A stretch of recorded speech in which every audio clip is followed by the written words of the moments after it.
પ્રકૃતિની ગોદમાં ટ્રેકિંગ કરીએ છીએ અમે પ્રકૃતિની ગોદમાં. અમે એવું કરીએ છીએ કે શીશા હોય ને શીશાથી દૂર ચાલવાનું, કેમ કે અહીંયા થોડુંક પ્રકૃતિની વિરુદ્ધનું કાર્ય કરે છે. ગણેશભાઈ બાંબુ પકડીને જાય છે, અમે પછી પકડી લઈએ, બીજાને લાગે નહીં.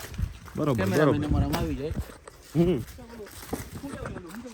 બ્લોગિંગ રણકભાઈ બ્લોગિંગ કરતા અને બ્લોગિંગ અને પ્રકૃતિની ગોદમાં પ્રકૃતિની મોજમાં પ્રાણીઓને પાણી પીવા માટેનો અવેડો ખાલી છે મોજમાં, કેમ કે બાજુમાં નદી ભરી છે. इसको बोलते कुआ पानी ज्यादा पानी આખો કૂવો ભર્યો. ફૂલ ભર્યો ફૂલ. અહીંયા બેઠા છે અમારા રાધેભાઈ.